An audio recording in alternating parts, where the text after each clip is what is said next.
Hey there, it's Sonia Miller, speaker, coach, and author. And today I'm answering the question, how do I feel powerful in this scary world? So I know that this is a question that a lot of people can relate to.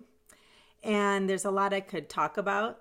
This is a subject that goes deep and far and wide. But I think the thing I really want to talk about is a fundamental decision that we have an opportunity to make at any time in our lives.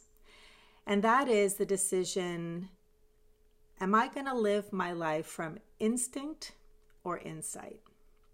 So what does that mean?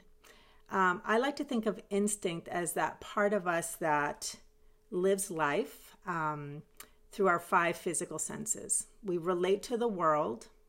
We see the world as reality based on how we interact with it with what we can see, hear, taste, touch, and smell. Okay, so it's the sight of the physical world. That's real. Insight is about seeing the world from a deeper place, from inside, from within, there are many ways we could describe it, but I like to think of it as the soul's perspective. And when we relate to the world from the soul's perspective, we're now starting to access senses that are beyond the five physical senses. What we feel in our bodies, emotionally, in intuition, sensing. It's internal and it's invisible too, because it doesn't deal with the physical world. Now, there's basically a payoff and a price for however you choose to look at the world, all right? If you operate from instinct, which is how most of us, that's kind of our default setting, is to move through the world and, everything out there is real and it's scary and I have no control over it and I'm going to try like heck to get some control over it. And we're going to use all of these strategies, which is really about getting control over the things that are happening. And so what that does is it perpetuates fear and anxiety whenever we're faced with something we cannot control. The only times we feel safe and powerful is when we feel in control or like it's going the way we want it to go. So that the payoff in the instinct approach is that it's familiar. And many times it's easier because it's just, we do what we know how to do. It's just this default setting about how we relate to the world.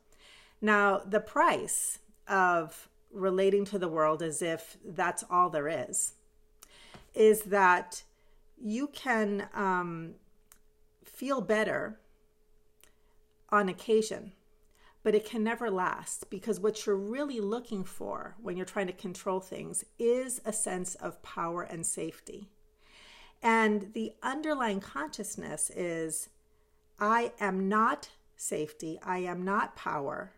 That power is outside of me. And that is why I need to control, fix, or improve the conditions of the world. So it can never last. You may achieve things that you want that make you feel better, and they'll feel good for a while, but they never actually last because you are never actually pursuing the thing you really want. Now, insight, the payoff in looking at the world from this deeper place, the lens of the soul, the lens of the invisible realm, okay, something that goes beyond the five senses.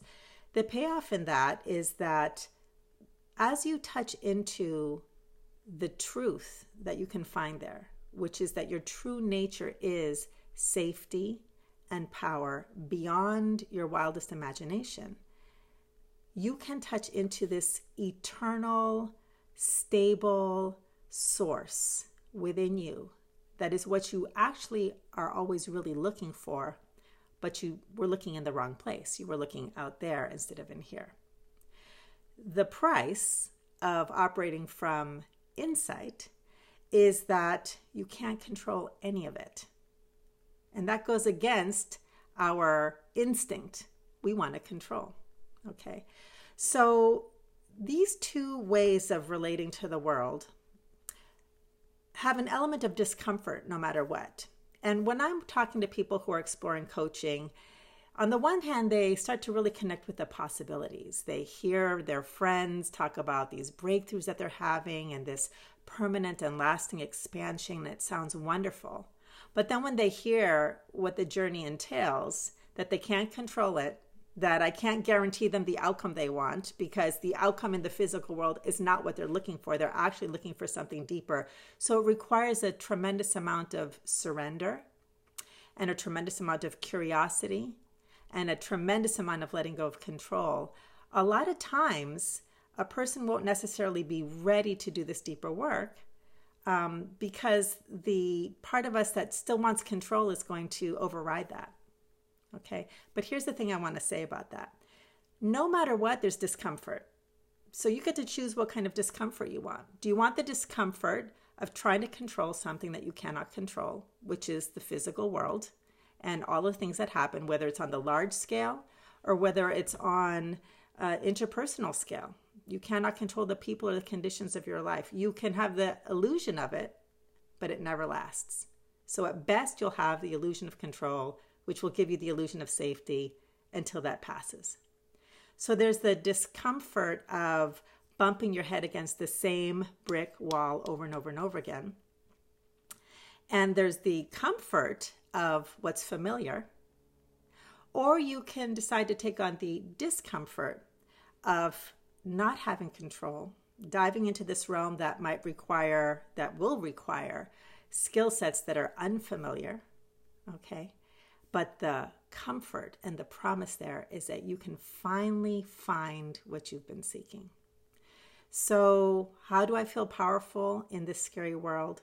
It begins with a decision. Am I willing to tap into the true source of my power? And am I sick and tired enough of bumping up against the same brick wall, of trying to control something I can't control? Or do I need to bump my head against the wall a few more times? It's really up to you. It's just an opportunity.